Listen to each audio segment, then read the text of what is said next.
My name is Eli Dafesh, and here since 2006. Loving every moment of it. It's been a blessing. I got a phone call, a couple of leaders that were in our downline in a previous company that we had launched and helped the company get on the NASDAQ. And this company out of Okinawa that they thought was a sleeper, and it was coming to the US, and it really wasn't moving very fast, but they thought it was going to explode, and they really wanted us to come and take a look at it. But my wife, Jolena, thought it was some illegal pyramid from the 70s, some water filter deal, and she didn't really want to go. But we were going through the struggling times of life, you know, the ups and downs of life, and I said, no, we're going to go. We just did it. We just drove 2-3 hours to some presentation in Costa Mesa in someone's home. But when I remember one thing, I asked them, what is your product? And they said, water. And I said, I don't drink water. I don't like water. Serious water? Okay, well, I need to see that when I come out. Otherwise, I need to validate. Your product sounds it's like it's overpriced. So I need to see that with my own eyes, and then I'll drink your water. I think in the very beginning, being that we had already had network marketing background with other companies, 11 years prior, we started in 1995 in the network marketing industry, and here we were now 2006 being introduced to Enagic. So we already had experience in the human-based marketing world. We didn't have any background in the health industry. So in my mind, I was thinking of Kangen water as a health product, and I thought, oh, I was feeling very nervous about it, especially when we went out to see a presentation and somebody was doing a presentation in front of us. I thought, you know, I can't do this. This is not me.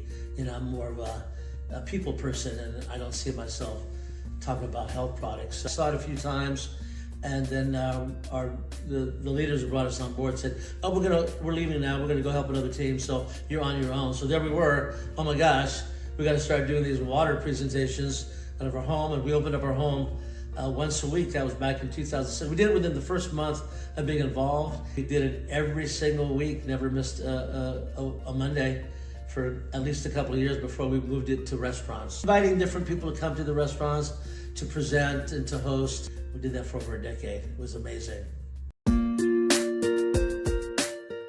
It was the first day that I actually saw the presentation in this woman's house, because I was drinking the wrong level of water. Nobody was explaining anything to us, and I was drinking 9.5, and I was really drinking a lot of it. I was pounding it down. I went up to my wife, Jolena, and I said, Jolena, I don't know what's in this water. It was like an epiphany. I walked in that room with, you know, the pressures of the roller coaster of life and the financial pressures that can happen, the ups and downs, and we were in that sort of down curve in our financial life at the time. So to me, it was like, oh my gosh, I can't keep this a secret.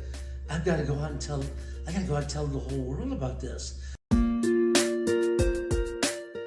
Advice that I'm saying to you is understand this is a phenomenon, and you probably won't see, I don't know that we'll see this again in our lifetime. To me, is understanding the value of this product and this company and the 52 years that it's been around and how it's changing the world, really unifying, purifying all of humanity. You have to understand that now that you know about, you know, go out and tell somebody about it. Spread the news. And that's when you start thinking about the man that's down and out, the man that's struggling, and whether you're helping someone that's doing well or not doing well, that you're able to help people reach their highest potential in life. You've got to come to a place in your life where you see yourself as Mr. and Mrs. Oshiro, as owning this company that's now, that when we got started was only doing 100 machine sales a month, and now is doing sometimes over 30 and 40,000 machine sales a month. And yet they've only sold 3 or 4 million of these units. But there's 8 billion people on the planet. You're that mouthpiece, you're that connection. Then now you can connect people to the product, to the opportunity, to the culture of this global company that you can build all over the world. Embrace change, because change is constant. You can't stop it. So you've got to embrace change, and once you do, and you realize that this is the company, this is the founder, this is the mission of spreading social well-being globally, you can now teach people social entrepreneurship. You can teach a man how to take care of himself and his family. And once you teach him how to do that, then you can teach that same man how to teach another man how to take care of himself and his family. And once you do that, you'll have social transformation. And once you have social transformation, you'll have social well-being. And that's what it says in our banner: spread social well-being globally. And you can get behind our mission and you can change lives. And you focus on helping the other man. I promise you, your creative reward, you stop focusing on what's in it for you and start thinking about what's in it for the next guy.